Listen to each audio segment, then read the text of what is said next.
নমস্কার সবাইকে। আজকে আমি একটা নতুন অভিজ্ঞতা তোমাদের সাথে শেয়ার করব। ছোটবেলাতে যখন মা বাড়িতে যেতাম তখন দেখতাম যে বৈশাখ মাসে দিদা, মা আর অনেকেই দেখতাম গাছে ফল নানা রকমের আর জল, চাল, বাতাসা, গুড় দিত। কিন্তু কেন দিত সেটা জানতাম না। তো এরকম প্রায় দেখেছি, বাড়িতে মাকেও দেখেছি। কিন্তু এই বছর একটু নতুন করার কিছু চেষ্টা করলাম, মানে মায়ের সাথে গাছে জল দেবো বলে ভাবলাম। কোনোদিনও ইচ্ছে করেনি, কিন্তু এই বছরই হঠাৎ করে মনে হলো যে গাছে জল দিতে যাব।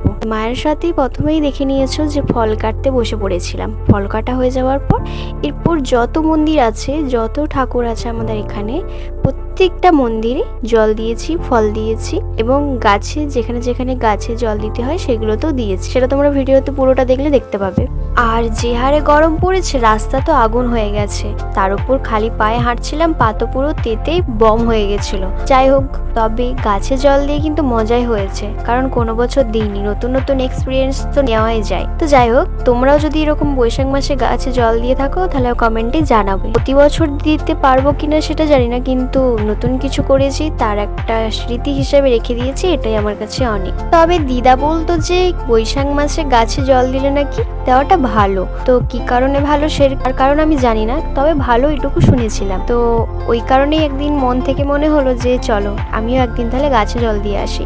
কারণ প্রতিদিন দেওয়াটা সম্ভব না, কারণ অনেকগুলো মন্দির, প্রতিটা দিতে গেলে অনেকটা টাইম চলে যাবে। তো যেই কারণে একটা দিনই গিয়েছিলাম, আর প্রতি বছরই দেওয়ার চেষ্টা করব। আর যদি দিই তোমাদের সাথে নিশ্চয়ই শেয়ার করব। এই দেখো, কথা বলতে বলতে অনেকগুলো মন্দিরে জল দেওয়া হয়ে গেল। একটা ভিডিওতে আমাদের এখানের সমস্ত মন্দিরের ছবি তোমাদেরকে দেখিয়ে দিলাম। ছোটবেলাতে মা বাড়িতে যখন থাকতাম তখন দেখতাম দিদা রোজই জল দিত, পুরো বৈশাখ মাসটা ধরেই জল দিত। কারণ দিদাদের বাড়ির সামনেই মন্দির ছিল কয়েকটা, আর গাছ ছিল। কিন্তু আমাদের এখানে বাড়ি থেকে অনেকটা দূরে হেঁটে হেঁটে যেতে হয়, যেই কারণে প্রতিদিন দেওয়াটা সম্ভব না। আর অনেকটা টাইমও লাগে এইসবে জল দিতে, মন্দিরে মন্দিরে ঘুরে। কারণ প্রতিটা মন্দির খানিকটা ছাড়া ছাড়া দূরে দূরেই রয়েছে। আর আমার এই ভিডিওটা অনেকদিন আগে আপলোড করার কথা ছিল, কিন্তু কিছু কারণের জন্য হয়ে ওঠেনি। এখন তো জ্যৈষ্ঠ মাস চলছে, এবার কেউ বলতেই পারে বৈশাখ মাসের ভিডিও জ্যৈষ্ঠ মাসে দিচ্ছে। তো আমাদের এখানে জল দেওয়া কমপ্লিট হয়ে গেছে, এবার বাড়ি যাব। তো যাই হোক, ভিডিওটা কেমন লাগলো কমেন্টে জানাবে এবং একটা লাইক করে দিও। আজকের মতো টাটা, দেখা হচ্ছে নতুন কোনো ভিডিওতে।